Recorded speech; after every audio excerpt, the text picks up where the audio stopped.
Assalamualaikum warahmatullahi wabarakatuh. Alhamdulillah wassalatu wassalamu ala Rasulillah.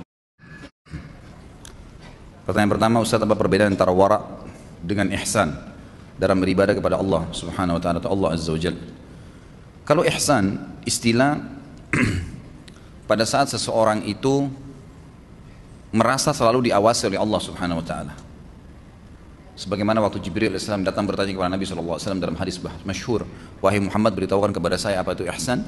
Kata beliau, ihsan adalah engkau menyembah Allah seakan-akan engkau melihatnya. Kalau kau tidak melihatnya, maka yakinlah dia melihatmu. Jadi kasusnya adalah dia berusaha menghadirkan Allah yang selalu mengawasi atau selalu melihat dia.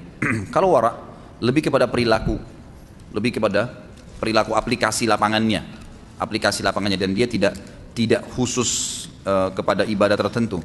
Ihsan itu lebih banyak ulama berikan contoh ke dalam masalah sholat, ibadah-ibadah mahdhah. Sementara wara' itu masuk ke dalam hal-hal yang lebih terinci lagi. Seperti tadi kasus contoh-contoh ya, dia tidak berani menyentuh apa yang bukan haknya, tidak berani mencampuri yang bukan urusan dia. Nah, seperti itu kurang lebih. Jadi memang perbedaan dasarnya pekah ya, tapi lebih banyak wara' itu kepada aplikasi lapangannya. Saya melihat di YouTube seorang qari internasional yang muratalnya banyak dikagumi orang.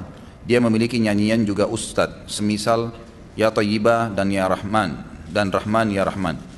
Tidak ada suara musik dalam lagu tersebut. Apakah dibolehkan nyanyian terlebih yang bersifat sanjungan pada Allah dan Quran bila tidak ada suara musiknya? Boleh saja, tidak ada masalah. Bolehkah seseorang itu melantunkan syair, susunan kata-kata yang baik, pujian, dia lantunkan seperti nyanyian kah atau tidak? Maka secara umum ulama membolehkan, seperti seorang ibu menyanyikan anaknya sesuatu yang positif saja, gitu kan? Atau suami kepada istri, istri kepada suami, atau motivasi untuk muslimin agar mereka bergerak. Sebagaimana kita tahu, manusia bergerak ini bekerja. Seperti waktu Nabi SAW lagi menggali Khandaq bersama dengan para sahabat, orang-orang muhajirin dan ansar saling melantunkan syair. Mereka mengatakan satu sama yang lain, "Ya Allah, ampunilah muhajirin dan ansar," gitu kan? Tapi sambil dilantunkan, itu boleh saja, tidak ada masalah. Karena yang dipermasalahkan sebenarnya adalah alat musiknya. Alat musiknya. Alat musik memang disebutkan secara khusus dalam sunnah atau dalam hadis Nabi SAW adalah gendang yang dibolehkan. Itu pun pada saat hari raya dan acara walimah bagi wanita. Selain daripada itu, seluruh ulama sepakat umumnya kembali kepada dalil Ibnu Mas'ud radhiyallahu anhu pada saat beliau menafsirkan Al-Quran yang dikatakan min nasi may yashrillah wal hadits yudillan nas an sabilillah. Banyak orang yang memperjualbelikan kata-kata di sini dan beliau mengatakan demi Allah itu adalah musik ya, jadi lantunan kata-kata maksiat yang diikuti dengan alat-alat musik yang menyesatkan manusia dari jalan Allah Subhanahu wa taala. Dan Abu Bakar menamakan alat musik itu dengan mazamirus syaitan, anak-anak panahnya syaitan, gitu kan. Seperti itu. Tapi kalau lantunan umumnya tidak ada masalah, dengan izin Allah Subhanahu wa taala yang saya tahu tidak ada masalah. Bila ada pekerjaan di proyek dan kita dipercayakan untuk bagian belanja material, misal beli seng, biasanya kantor mengira-ngira harganya 100 ribu, tapi sewaktu beli kita dapat diskon jadi 90 ribu. Bolehkah sisa selisihnya itu milik kita? Menganggap pihak kantor tahu umumnya harga seng misalnya 100 ribu, namun di invoice-nya kita tetap menulisnya 100 ribu bukan 90 ribu. Jazakallah khair. Ini berhubungan dengan wara' tadi nih. Ini wara' antum ini. Kan gitu. Diskon yang dikasih oleh tempat kita membeli seng, karena apa? Karena anda pribadi datang atau karena memang mau beli pakai uangnya perusahaan? Hah? Karena mau beli pakai uang perusahaan. Kalau anda datang sendiri sana, Masya Allah, Masya Allah. Waalaikumsalam warahmatullahi wabarakatuh. Ini balas dendam apa nih? Seseorang datang ke perusahaan mau belanja, dia bawa uang perusahaannya dia, kemudian dikasih diskon. Kenapa dikasih diskon? Karena dia atau karena uangnya? Hah? Karena uangnya. Karena ada pembelian, maka dapat diskon kan? Kalau dia datang sendiri tidak bawa duit dikasih diskon. Berarti berhubungan dengan pembelian. Uangnya milik siapa? Perusahaan. Ya harus dia kembalikan ke perusahaan. Jujur. Ini tadi anggaran dikira-kira oleh perusahaan 100 ribu supaya nanti tidak perlu bolak-balik. Ini uang 100 ribu, ini harga maksimal. Nanti dapat diskon 90 ribu. Punya perusahaan, sampaikan apa adanya. Ini tadi saya beli karena kita belinya banyak, sekian banyak ya, jumlahnya di diskon 10%. Jadi dapat cuma 90 ribu. Ya laporkan apa adanya. Kalau invoice-nya dipalsukan, ditulis 100.000 padahal kita beli 90.000, lalu kita menganggap uang itu halal buat kita, ini tidak boleh sama sekali, haram. Tidak boleh sama sekali, uang itu haram, gitu kan? Bukan hak anda itu. Apalagi anda terikat kontrak, ya, terikat kontrak di sini. Beda kalau dalam bisnis. Saya menawarkan sebuah produk kepada seorang teman. Misal saya katakan, saya akan menjual kacamata, dompet. Dompet ini saya akan jual kepada kamu 100.000 rupiah. Ini contohnya. Mau nggak? Kita sudah tahu dompet itu harganya di pasar yang kita bisa dapatkan 70.000. Emang kita mau dagang, sudah ada contohnya, ini contohnya. Saya jual 100.000, mau nggak? Dia lihat, oh ya saya mau pesan. Gak apa-apa, dia bayar 100.000, kita kembalikan atau kita berikan barang itu, barangnya dengan harga 100.000. Nah kita sudah sepakat, bisnis lain. Tapi kalau kita bekerja menjadi pegawainya orang lain, nggak boleh. Sama sekali nggak boleh. Bagaimana bisa kita bawa namanya perusahaan, kita belanja dengan uangnya perusahaan, lalu kemudian kita mau ambil hasilnya? Nggak boleh ini akhirnya. Ustadz, saat ini banyak sekali beredar makanan yang terbuat dari bahan berbahaya. Otomatis orang-orang jadi suka suudzon dan ragu bila ingin membeli, Ustadz. Seperti yang baru-baru ini beras terbuat dari plastik. Saya tidak habis pikir terhadap perbuatan orang-orang ini. Bagaimana pendapat Ustadz? Semoga orang-orang yang berbuat keburukan ini mendapatkan hidayah. Amin. Tentu itu karena kebodohan mereka. Mereka tidak sadar. Kenapa bisa terbongkar? Ya Allah mau bongkar itu. Allah SWT mau bongkar. Sampai di mana upaya mereka? Ada yang buat zam-zam palsu. Saya heran, subhanallah, negara kita ini paling subur memalsukan barang.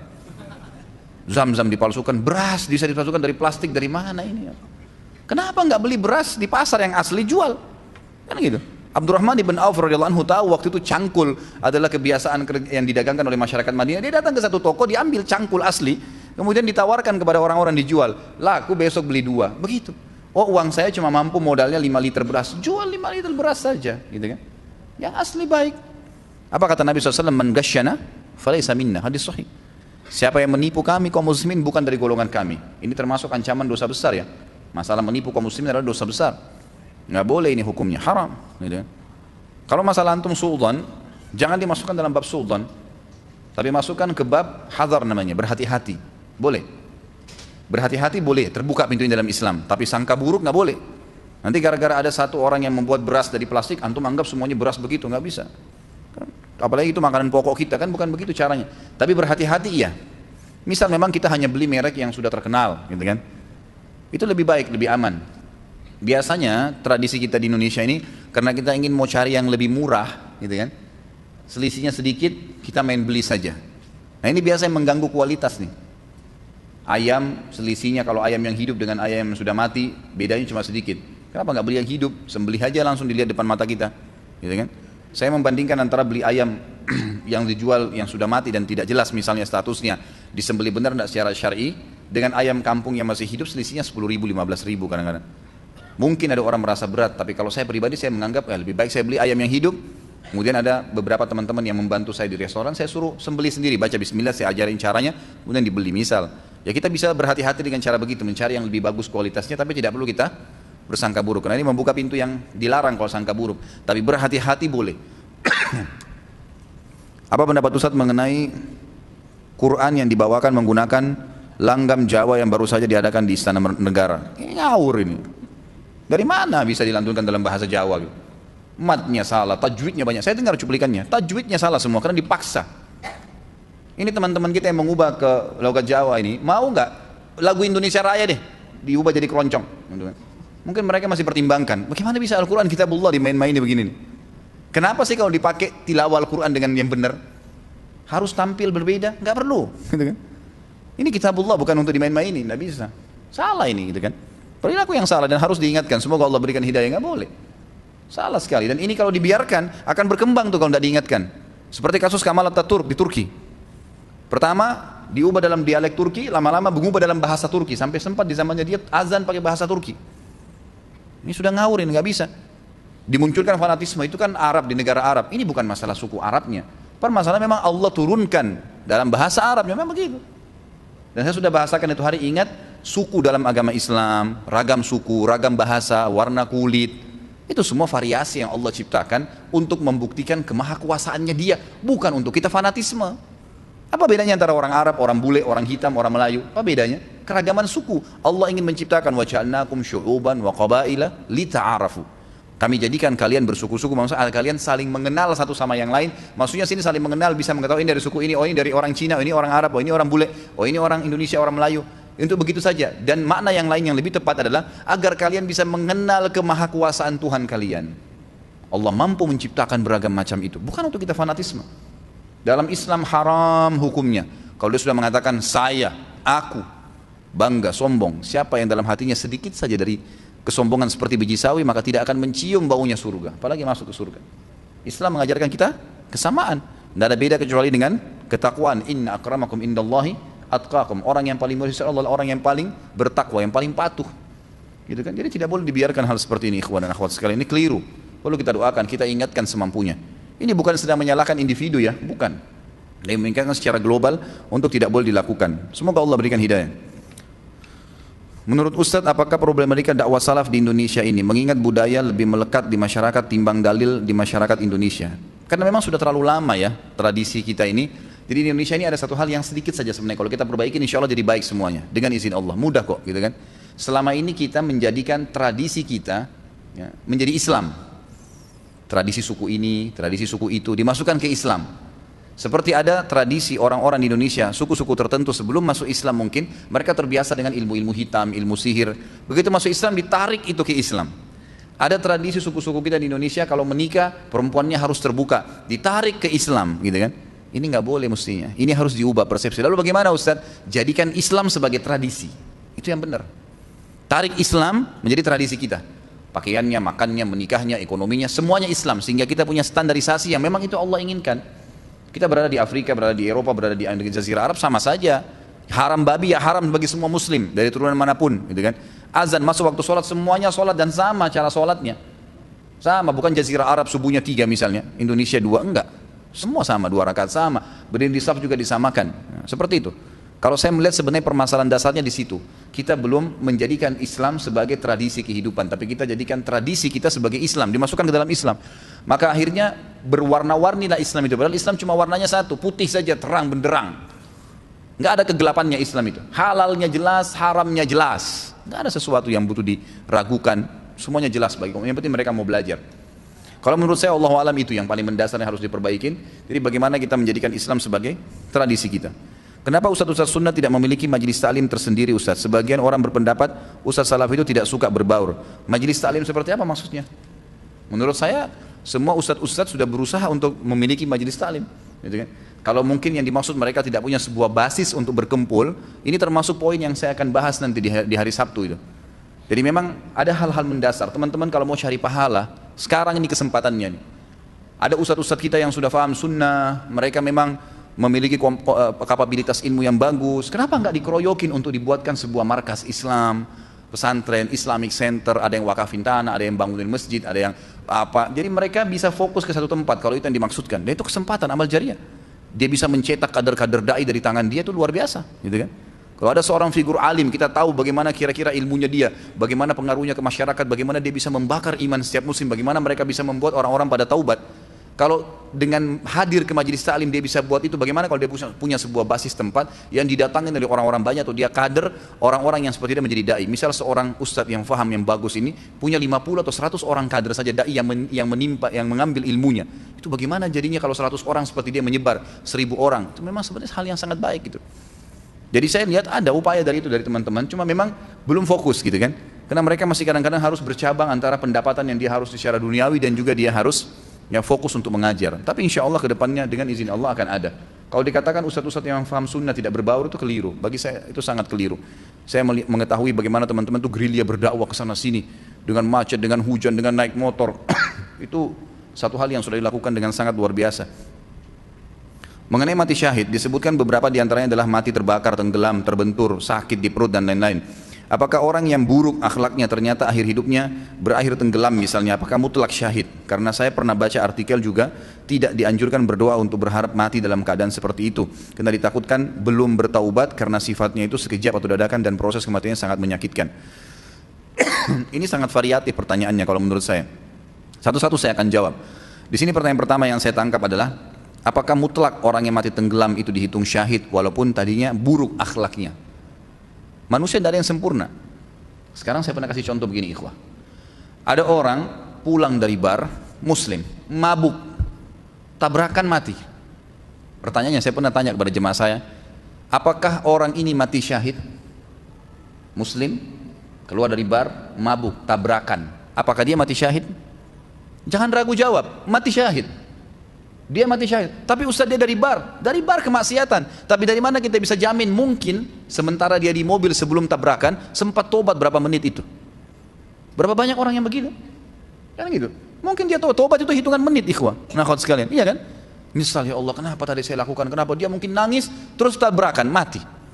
Karena banyak orang yang mabuk setiap malam. Berapa banyak di Jakarta yang mabuk setiap malam tidak tabrakan tuh? Pulang tidur nggak apa-apa. Iya kan? Dari sekian banyak yang mabuk berapa orang yang tabrakan? 1-2 orang. Memang jelas tuntunan syariat kita orang yang tabrakan mati syahid. Tetapi kata para ulama dipertemukan juga dengan keadaan hal-hal yang memang dalam agama bisa menolak syahadah itu. Seperti misalnya orang dalam keadaan kafir, orang itu munafik, lain. Tapi kalau cuma ahli maksiat, kan gitu. Atau akhlaknya buruk, apalagi akhlak buruk ini dinilai secara individual. Misal saya secara pribadi karena nggak suka, dia kadang-kadang nggak tegur saya anggap akhlaknya buruk. Lalu kemudian dia mati tabrakan misalnya, atau tenggelam. Lalu saya bilang dia tidak syahid karena akhlaknya buruk. Nggak bisa, tolak ukurnya dari mana? Anda yang menilai pribadi. Mungkin saja itu dia tidak tegur, mungkin dia lihat ada maslahat. Mungkin saya pernah, waktu kemarin baru bimbing umroh ini saya balik, ada satu jemaah saya, berpapasan dengan saya subhanallah. Saya kalau tidak salam dia nggak tahu. Assalamualaikum Pak. Baru dia balik, Ustadz, gitu. Baru dia balik. Berpapasan di Masjid Nabawi. Subhanallah, saya terus bertanya, kenapa ya Bapak ini nanti saya tegur baru dia tegur. Ada apa sebenarnya? Dia duduk dengan saya pada saat lagi makan di restoran di hotel di Madinah. Kemudian saya sempat ngobrol-ngobrol tentang masalah operasi lasik. Saya kan pernah pakai kacamata dulu, kemudian saya operasi di Malaysia, alhamdulillah berhasil gitu kan. Kemudian saya bicara, dia pakai kacamata orangnya. Setelah bicara masalah lasik, dia bilang akhirnya, Ustadz, saya ini kalau dari jarak dekat, apalagi kalau jauh nggak ngelihat orang. Coba bayangkan ya, jadi dia bukan tidak mau tegur, kita nggak boleh langsung suudzon dengan orang. Ternyata dia nggak lihat, dan saya memang tetap cuma bertanya, kenapa orang ini ya? Tapi tetap saya ramah, saya nggak ada masalah. Sampai Allah akhirnya berikan gambaran kepada saya, ternyata memang dia tidak lihat. Dia bilang itu waktu Ustadz tegur saya di masjid. Kalau Ustadz nggak tegur, saya nggak dengar suaranya, saya nggak lihat. Padahal kalau kita lihat seperti orangnya normal, gitu kan? Jadi subhanallah, dari mana tolak ukur buruk atau tidaknya orang ini? Kalau cuma dari kita pribadi dan hanya karena ada masalah individual itu tidak bisa jadi patokan, gitu kan? Kita lihat global perilaku orang itu, global perilaku orang itu. Jadi Allah alam, yang saya tahu pertanyaan kalau orang tenggelam dikatakan apakah mutlak itu syahid? Iya saja. Pertanyaan yang saya paham dari pertanyaan ini yang kedua adalah kalau seandainya di sini ada artikel yang mengatakan tidak boleh orang berdoa agar mati dalam keadaan seperti itu. Memang betul. Jangan bilang ya Allah matikan saya tenggelam, matikan saya terbakar. Memang begitu. Tapi kita dianjurkan mengatakan ya Allah matikan saya syahid. Itu betul. Kata Nabi SAW dalam hadis sahih, man talaba syahadata bisidq ballagahu Allahu manazil syuhada wa in mata ala firashi. Siapa yang minta kepada Allah dengan tulus mau mati syahid, tulus memang dia berharap mati syahid. Nanti masalah apakah dia terbakar, tenggelam kah, membela kehormatan di medan perang kah, kena penyakit kusta kah, kena penyakit perut, macam-macam mati syahid itu urusan Allah SWT. Yang penting saya mau mati syahid ya Allah, gitu ya. Kalau dia tulus minta, Allah akan berikan kepada dia kedudukan, pahala nanti di surga, di akhirat. Orang mati syahid walaupun dia mati di atas ranjangnya. Memang itu fadilah, kita disuruh. Tapi memang jangan minta khusus kecuali mati di medan perang. Kalau mati di medan perang memang itu sudah umum, gitu kan? Nabi SAW memotivasi sahabat untuk supaya mati di kancah peperangan, itu lain. Tapi kalau jenis ini syahadah yang lain ini, saya ulama mengatakan sebaiknya jangan disebutkan, ya gitu. Misal minta agar mati kebakaran atau agar mati dalam kondisi tenggelam.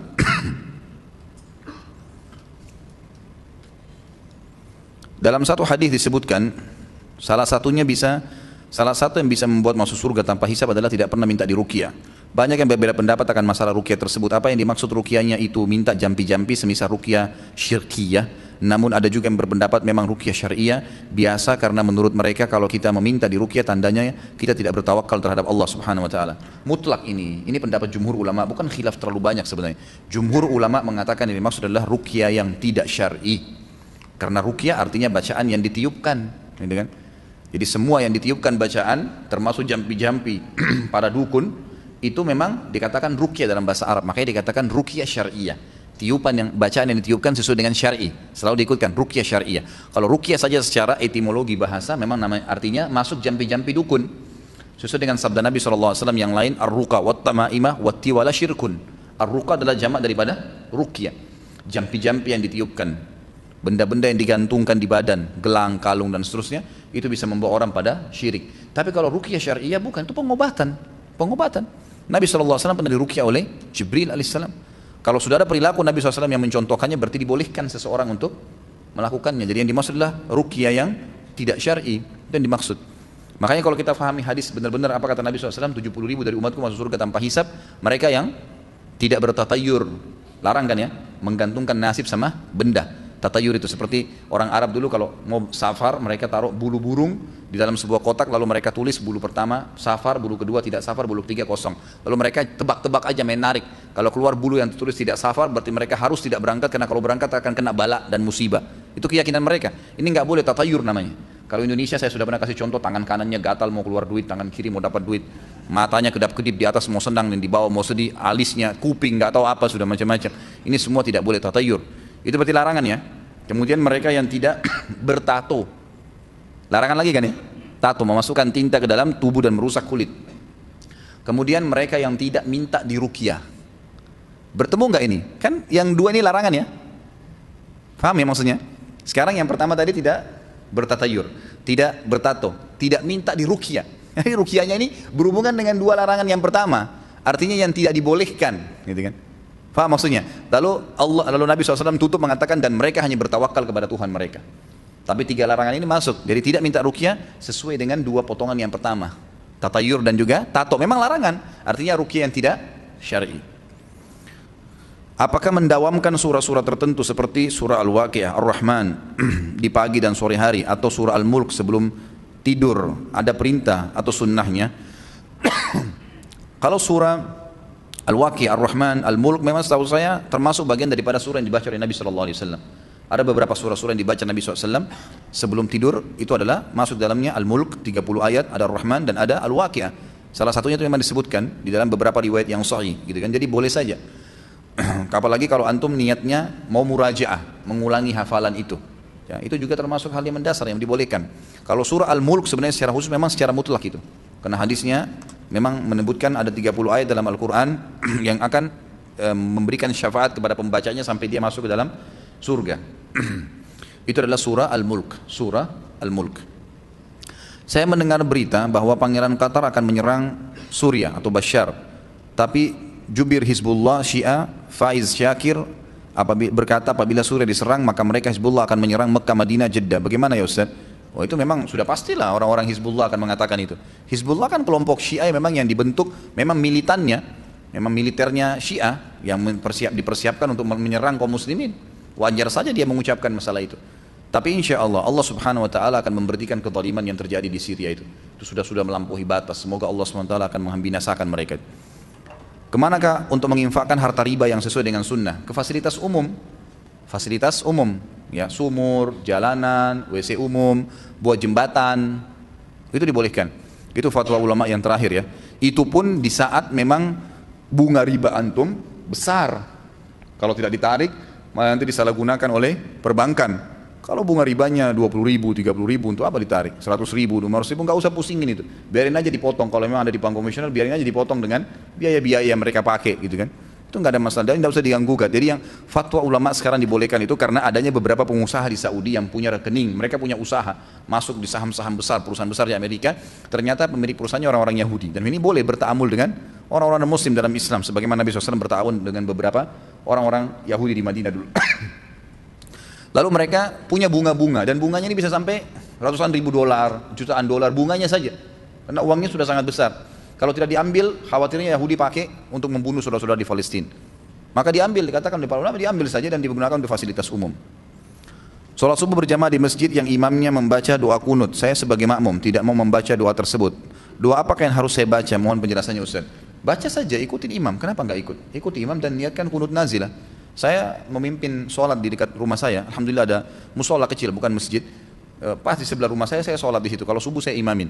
Saya sekarang ini kunut nazilah. Dan saya katakan kepada teman-teman yang biasa ikut sama saya sholat di masjid itu, saya bilang, kalau saya jadi imam dari subuh, duhur, asar, maghrib, isya, saya akan jalankan sunnah Nabi SAW sekarang untuk kunut nazilah. Umat Islam butuh itu. Nabi SAW waktu terbunuh 70 penghafal Al-Quran dari sahabat, beliau membaca kunut selama sebulan di 5 waktu sholat. Jadi bisa diniatkan untuk kunut nazilah. Apalagi sekarang kaum muslimin memang sangat terdesak. Kata teman saya, perusahaan tempat saya bekerja sering mempermainkan pajak yang semestinya dibayar tapi tidak dibayar. Apa ini? Haram? Halalkah gaji yang saya terima sebagai karyawan? Halal saja, selama produk yang dijual itu halal, sistem yang dipakai halal. Cuma pelanggarannya di masalah penyalahgunaan pajak. Jadi dia berdosa di situ pemilik perusahaannya, tapi apakah gaji pegawai halal? Halal. Tidak ada hubungannya gaji pegawai dengan itu sebenarnya gitu kan. Dan Anda coba ingatkan supaya mereka meninggalkan itu. Ini sudah ditanya tadi ya, masalah membaca Al-Quran dengan langgam Jawa itu. Al-Baqarah 2, surah nomor 2, ayat 238. Hafidhu ala salawati wa salatil wusta wa qumu lillahi qanitin. Artinya peliharalah salatmu dan peliharalah salat wusta. Berdirilah untuk Allah dalam salatmu dengan khusyuk. Pertanyaannya, apa yang dimaksud dengan salat wusta? Apakah ada keistimewaan dari salat tersebut? Kenapa arti beberapa surah dalam Al-Quran sering menggunakan kata kami? Kenapa tidak ditulis Allah langsung saja tunggal? Karena secara etimologis bahasa Indonesia kami itu bisa diartikan bersifat majmu'. Apakah memang arti di bahasa Arab itu kami atau nahnu? Apa artinya? Sering orang kafir mencoba mengganggu dengan pertanyaan ini. Mengapa Al-Quran sering menggunakan kata kami? Bukankah kami itu artinya majmuk? Mohon penjelasannya Ustaz. Kalau pertanyaan pertama tentang masalah sholat usta, ini yang lebih kuat atau paling kuat pendapat ulama adalah sholat asar. Sholat asar. Usta artinya pertengahan. Pertengahan.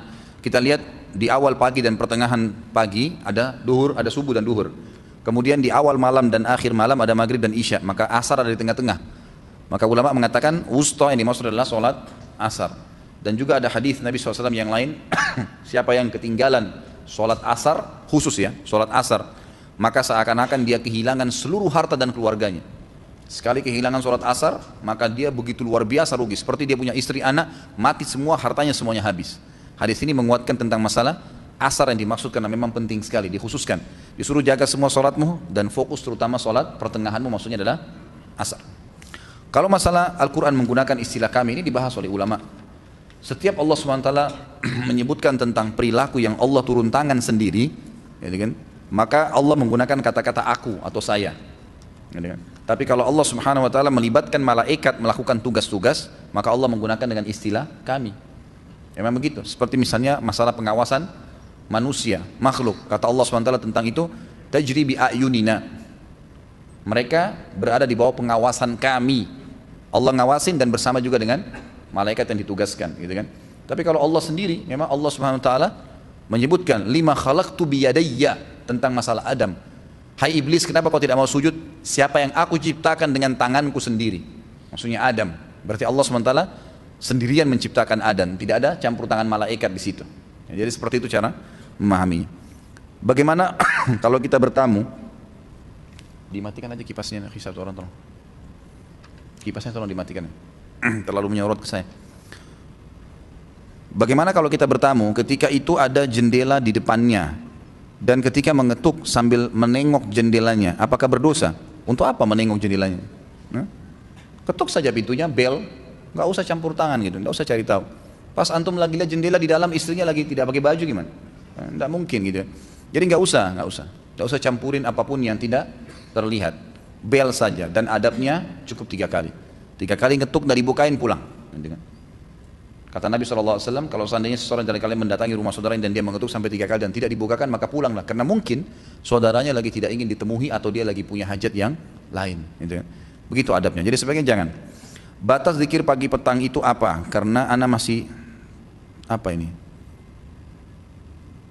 terbata. Kadang suka lama menyelesaikannya. Ya tentu paling afdal zikir pagi setelah subuh sampai sebelum terbit matahari, itu paling baik. Dan itu subhanallah kalau antum duduk, apalagi pegang buku panduannya, insya Allah 15 menit selesai, 15-20 menit sudah selesai itu. Kalau hafal itu lebih cepat, 10 menit. Saya kadang-kadang kalau duduk, baca agak cepat, 10 menit selesai zikir pagi sore. Jadi kalau perlu jangan berdiri setelah zikir subuh, kecuali sudah selesaikan. Selesai asar juga, selesaikan dulu zikir itu, gitu kan? Itu lebih baik. Kalau batasnya sebenarnya ulama tidak memberikan batas yang khusus, tapi yang jelas dikenal dengan zikir pagi berarti sampai pagi habis. Pagi habis biasanya difahami kapan? Pada saat siang datang, gitu kan? Zikir sore berarti pada saat sudah datang malam, sudah habis sebenarnya, gitu kan? Kecuali kalau memang antum ketinggalan, lupa, memang ada yang tersisa, maka insya Allah tidak ada masalah dibaca di waktu kita teringat. Apakah ketika duduk tasyahud akhir kita memiringkan kepala? Nggak usah miring kepala. Kenapa harus miring kepalanya? Nggak usah, nggak perlu gitu kan. Cukup duduk, duduk pun itu tetap badannya tegak. Ya, tetap badan yang tegak. Dan saya sudah pernah praktekin. Mungkin teman-teman yang belum pernah ikut atau bisa lihat nanti di YouTube masalah bagaimana saya praktikkan sholat pada saat duduk iftirash, duduk tawarruk. Itu ada cara-caranya yang memang tidak perlu membuat kepala dan badan kita ikut miring. Apakah untuk qanun wad'i yang kita tidak mengetahui yang dilanggar lalu berdosa? Tentu berdosa. Yang kita tidak tahu lain. Kalau yang kita tahu berdosa. Teman-teman yang tidak tahu qanun wad'i itu peraturan pemerintah ya. Kan kita dalam hidup di dunia ini ada peraturannya Allah, ada peraturan manusia. Kalau peraturan Allah mutlak harus diikutin. Kalau peraturan manusia, pemerintah setempat, selama tidak bertolak belakang dengan hukum Allah, maka wajib dipatuhi kalau itu pemerintah. Masuk dalam firman Allah, hai orang beriman, taati Allah, Rasulnya dan orang-orang atau pemimpin di antara kalian. Seperti kasus rambu-rambu lalu lintas, ya, harus punya KTP, akte lahir. Nggak ada dalam hukum Allah nih. Di zaman Nabi SAW orang lahir ya lahir saja sudah. Ditahu anaknya fulan, nggak ada akte lahirnya. Tapi sekarang ada untuk mengatur kerapian administrasi. Tidak bertolak belakang dengan hukum Allah karena ada maslahatnya. Bukan hal yang haram, maka wajib dipatuhi. Jadi harus dipatuhi. Nggak boleh seorang muslim langgar lampu merah, gitu kan? Nggak boleh dia nggak punya KTP. Nggak boleh dia nggak punya SIM. Memang begitu. Peraturan-peraturan yang sesuai dengan hukum Allah, hukum yang tidak melanggar hukum Allah dari hukum manusia, pemerintah harus dipatuhi, gitu kan? Kalau dia tidak tahu lain, hukum tidak tahu itu tidak berdosa dengan izin Allah SWT. Artinya tidak dihukum dengan oleh Allah SWT. Istri anak memanggil anak kakak, apakah boleh? Boleh. Kakak, sayang, abang, apa-apa. Yang penting baik-baik semua. Jangan nama-nama binatang ini yang yang tidak boleh. Saudara anak menyapi anaknya lebih dari 2 tahun, apakah boleh? Sebaiknya jangan, sebaiknya ya. Jadi maksimal 2 tahun, karena Allah SWT mengatakan, liman arada yutimma radha'ah, itu haulaini kamilaini, liman arada yutimma radha'ah. Bagi wanita-wanita yang mau menyempurnakan susuannya, maka 2 tahun lengkap, maksimal. Sebelumnya diberhentikan boleh, maka sebaiknya diberhentikan sebelum 2 tahun itu. Saudara anak berpacaran dengan Nasrani, mohon nasihatnya Ustaz. La haula wa la quwata illa billah. Pacaran saja sama muslim gak boleh, apalagi sama Nasrani. Bagaimana ini? Mohon nasihat saya berhentikan, nasihatin, luruskan, gak boleh. Semoga Allah berikan hidayah. Sama muslim aja gak boleh, apalagi sama Nasrani, ini lebih parah. Seburuk-buruknya muslim, ikhwah-akhwat sekalian, tetap kalaupun menikah dengan dia, kalaupun insya Allah, ini insya Allah tidak terjadi. Kalau cerai pun, kita punya anak maka tidak akan murtad. Tapi kalau menikah sama orang non-muslim, ini butuh ekstra nih ya. Bukan tidak boleh, kalau seorang mu'allaf misalnya dia masuk Islam itu boleh-boleh saja menikahnya, bukan pacarannya. Pacaran jelas tidak boleh. Pacaran hanya boleh setelah menikah. Kalau sebelum menikah tidak boleh, mutlak haram hukumnya. Makanya risikonya sangat besar. Risikonya sangat besar. Makanya harus jauhi ini penyebab-penyebab jatuh cinta dengan sebab-sebab yang tidak masuk di akal. Itu cinta yang Allah bolehkan karena sudah nikah kemudian jatuh cinta dengan pasangan. Itu yang boleh dihidupkan. Jangan dibuat itu sebelum menikah gitu kan. Karena interaksi yang rutin itu akan memunculkan cinta nantinya. Sering dengar suara, sering tegur-teguran, sering ketemu, nanti akan memunculkan cinta memang. Dalam Islam boleh, tapi setelah nikah, gitu kan? Setelah nikah, bukan sebelum nikah. Maka ini 2 poin yang berbahaya. Pacarannya tidak boleh, apalagi ini dengan orang Nasrani. Menikah dengan orang Nasrani mutlak tidak boleh. Kalau itu laki-laki ya, laki-lakinya Nasrani. Kalau perempuannya Muslim ini yang tidak boleh. Tapi kalau terbalik, laki-lakinya Muslim, perempuannya Nasrani masih boleh. Tapi wanitanya betul-betul harus wanita ahli kitab yang faham tentang kitab Injilnya. Tapi itu pun ada resiko-resiko ya. Yang semestinya memang didahulukan firman Allah Subhanahu wa taala, "Wala 'abdun mu'minun khairum min musyrikin walau a'jabakum." Ingatlah wahai wanita muslimah, seorang hamba budak berkulit hitam muslim ya, lebih baik daripada orang musyrik atau orang-orang yang kafir walaupun laki-laki itu mengagumkan bagi kalian. Wala amatun, Allah balik lagi, mu'minatun khairum min musyrikatin walau a'jabatkum. Ingatlah wahai laki-laki muslim, wanita-wanita budak, wanita kulit hitam tapi muslimah jauh lebih baik daripada wanita-wanita musyrikah yang kafirah walaupun itu membuat kalian kagum. Apa kata Allah alasannya? Ulaika yad'una ilan nar. Ingatlah orang-orang kafir itu akan memanggil kalian ke neraka. Wallahu yad'u ilal jannati wa maghfirati bi'idni. Sementara Allah sedang mengajak kalian ke surga dan pengampunan dengan izinnya. Ya. Jadi mereka itu sulit nanti, akan ada PR-PR dalam rumah tangganya, jadi nggak perlu. Sahkah Ustaz jika seorang wanita menikah hanya terdiri dari kakaknya sebagai walinya, mempelai laki-laki dan mahar? Di sini ayahnya wanita sudah meninggal dunia, sah saja. Kalau ayahnya sudah meninggal itu nggak ada masalah insya Allah. Untuk wanita hamil dan menyusui jika tidak berpuasa pada bulan Ramadan, maka dikenakan qadha puasa qada puasa apa? Atau mungkin ya, atau membayar fidyah Ustaz. Ini khilaf di antara ulama. Yang lebih afdal dia menggabungkan keduanya. Jadi kalau dia misalnya tidak bisa memang puasa, kalau dia bisa puasa alhamdulillah. Kalau dia tidak bisa puasa, nanti kapan dia sudah selesai melahirkan, sudah sehat, dia bayar puasa dengan bayar fidyah, itu lebih baik. Dia puasa dengan dia bayar fidyah. Fidyah itu 2,5 kilo beras per hari. Tinggal dikali jumlah hari yang tidak bisa. Ada pendapat yang lebih ringan, ini juga boleh dipakai. Pendapat ini mengatakan kalau hamil, menyusui, gitu kan. Memang ada udzur syar'i yang membuat dia tidak bisa, karena kalau dia puasa kurang makan, anaknya nggak bisa disusuin. Kalau dia tidak makan, tidak minum susu, dia nggak kuat fisiknya. Ada beberapa wanita yang tidak bisa. Maka ini cukup dibayar dengan fidyah. Masuk sama dengan hukumnya orang tua yang tidak mampu. Orang tua yang tidak mampu. Jadi biar bisa membayar fidyah. Saya sebagai pemilik suatu usaha perdagangan di pasar, saya sangat curiga kepada karyawan saya dengan pembukuan keuangannya. Karena setiap saya tanya jawabannya selalu tidak masuk akal. Berdosakah saya memata-matainya? Saya ingin membuktikan kejujurannya. Jadi bukan memata-matai, memperbaiki sistem yang benar, gitu kan? Untuk apa rambu-rambu lalu lintas ada? Kalau nggak ada rambu-rambu lalu lintas, mati lampu-rambu lintas. Walaupun profesor dia akan lari juga, balap, gitu kan? Itu rambu-rambunya. Jadi saya sarankan, saya juga menjalankan usaha. Maka yang kita lakukan adalah bagaimana meletakkan rambu-rambu supaya tidak terjadi itu. Seperti sistem yang sudah ada, sekarang kan sudah dengan teknologi yang canggih, kita tidak perlu lagi menggunakan manual, misalnya sudah bisa menggunakan sistem stok yang terpotong, stoknya, gitu kan, penjualan ketahuan dengan adanya sistem yang ada sekarang, itu sangat bagus gitu kan. Sekarang juga sudah sangat murah software yang ada itu, ya memang ditawarkan oleh perusahaan-perusahaan. Saya tahu seperti ada perusahaan Zahir itu kan bagus ya, dia bisa menawarkan sistem, tinggal kita mau seperti apa nih, usaha saya ini, saya jual ini, bisa dibuatin program nggak, nanti dituntun sama dia. Kita bayar mungkin 2 juta atau berapa, kemudian nanti akan diberikan sesuai dengan yang kita butuhkan. Makin besar kebutuhannya, makin rumit perusahaannya, banyak ya sistem yang dibutuhkan, maka makin mahal harganya. Tapi itu akan sangat membantu. Dan kalau misalnya memang melihat gelagat-gelagat pegawai ini tidak benar, kita punya hak untuk memberhentikan dan mengganti dengan orang yang lain gitu. Ya, itu memang sudah sering terjadi. Saya juga pernah mengalaminya, tapi akhirnya saya coba mengganti dengan pegawai-pegawai yang insya Allah sudah ikut dengan taklim sunnah, itu bisa ditawarkan.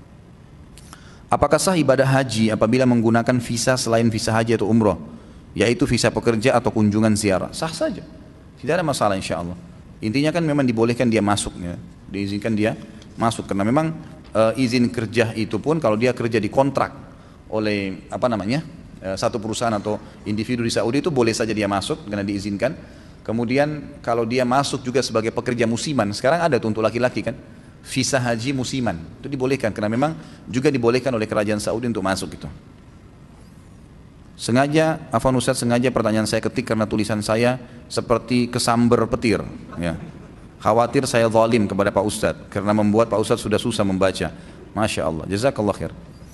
Pertanyaan saya pernah dengar salah satu Ustaz di TV yang mengatakan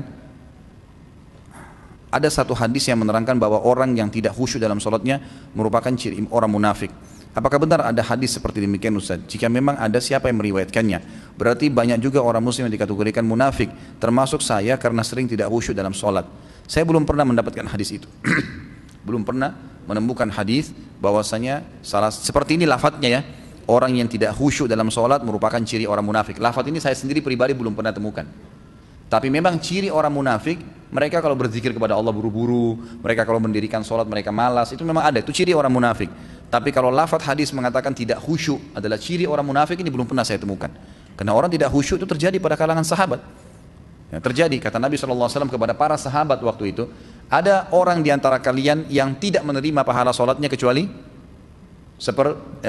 setengahnya. Ada di antara kalian tidak terima kecuali 2/3-nya, ada yang tidak menerima kecuali 1/10-nya, ada yang tidak menerima pahala sholatnya sama sekali. Artinya akan ada di kalangan sahabat dan kaum muslimin memang yang sekali sadar, sekali tidak sadar gitu kan. Tapi ada juga yang mendapatkan pahala maksimal. Itu menjadi terjadi itu dari godaan syaitan. Ya, Utsman bin Abi Mad'un radhiyallahu anhu pernah berkata kepada Nabi SAW, ya Rasulullah, saya kalau sholat sering terganggu.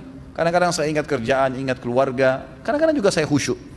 Kata Nabi SAW, itu ada golongan syaitan yang bernama khinzib atau khanzab yang bertengkar di sebelah kiri kuping musalli, orang yang sedang sholat. Dia akan mengatakan ingatlah ini, ingatlah itu, sampai dia lupa berapa rakaat dia sholat. Kalau datang kepadamu, bacalah a'udzubillahi minasyaitonirrajim, isti'adzah, lalu meludahlah, tiuplah ke sebelah kirimu. Ditiup, bukan meludah besar ya. Nanti orang di sebelah jadi marah nanti. Jadi ditiup tiga kali, kata Utsman bin Mad'un radhiyallahu anhu, setelah saya kerjakan, maka akhirnya hilanglah was-was syaitan itu, gitu kan. Kalau masih terganggu juga, ulama mengatakan dihubungkan juga dengan masalah yang lain, yaitu masalah dosa yang masih mengganggu. Jadi kadang-kadang dosa juga menjadi penyebab orang tidak khusyuk. Dalam satu ceramah, Ustadz pernah menjelaskan mengenai perang Uhud secara rinci dan jelas. Korban dari pasukan muslim sekitar 70 syahid. Beberapa diantaranya wafat terbunuh, tidak disengaja, oleh sesama pasukan muslim karena kondisi peperangan yang sangat kacau balau. Yang saya tanyakan, apakah pasukan muslim yang wafat karena terbunuh oleh sama muslim dapat dikatakan juga mati syahid? Jawabannya iya. Jadi kalau dia terbunuh di kancah peperangan dan kesalahan seorang muslim, karena dia sudah niat keluar berperang, maka matinya mati syahid.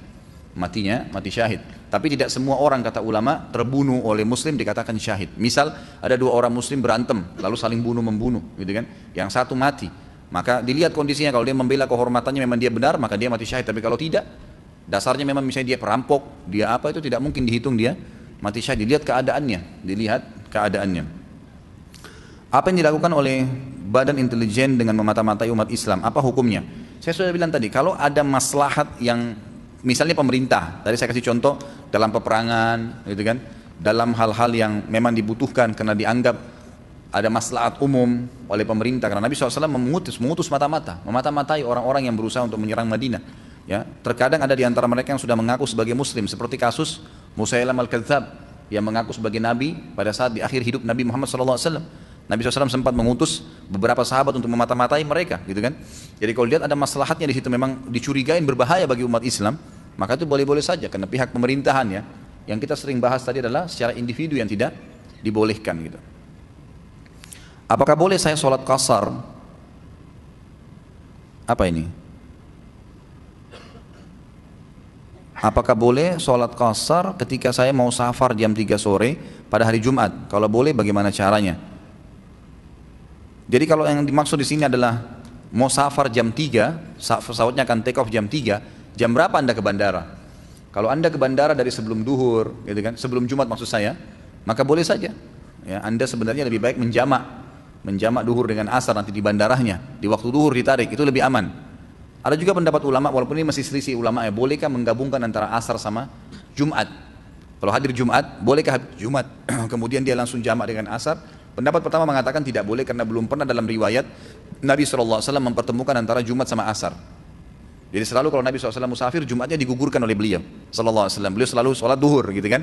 Maka duhur sama asar digabung. Jadi belum pernah ada riwayat yang menjelaskan Nabi SAW Jumat dulu kemudian dijamak dengan asar. Tapi pendapat kedua mengatakan hukum Jumat sama dengan hukum duhur. Dia Jumat atau duhur sama saja. Intinya memang boleh dijamak dan qasar karena dia termasuk pengganti duhur, gitu kan. Dan ini insya Allah masih terbuka pintunya untuk dikerjakan. Kalau saran saya lebih baik kalau mau safar jam 3, di waktu duhurnya pada saat keluar rumah, ya sudah keluar dari tempat tinggal kita, itu sudah jamak. Saya sudah pernah jelaskan, ya, pendapat ulama membolehkan kalau seseorang mau safar, begitu dia keluar dari rumahnya, mau ke bandara misalnya, lalu dia mampir ke rumah orang tuanya, salaman misalnya, pamit, ternyata pada saat itu terdengar azan. Bolehkah dia menjamak pada saat itu masih dalam kotanya? Boleh, asal sudah keluar dari tempat tinggalnya. Ini diantara pendapat ulama berhubungan dengan masalah sholat safar. Bolehkah melihat HP anak? Boleh saja. Kalau anak, ya, kena dibawa tanggung jawab. Ya, sama tadi dengan pemerintah yang melihat ada maslahat, itu lain. Kalau memang dibawa tanggung jawabnya dia. Tapi kalau saran saya, kita harus membiasakan diri dan biasakan anak-anak untuk tidak memata-matai. Gak usah periksa, gak usah diperiksa, gitu kan. Tapi boleh ditanya, nak, tadi ada apa?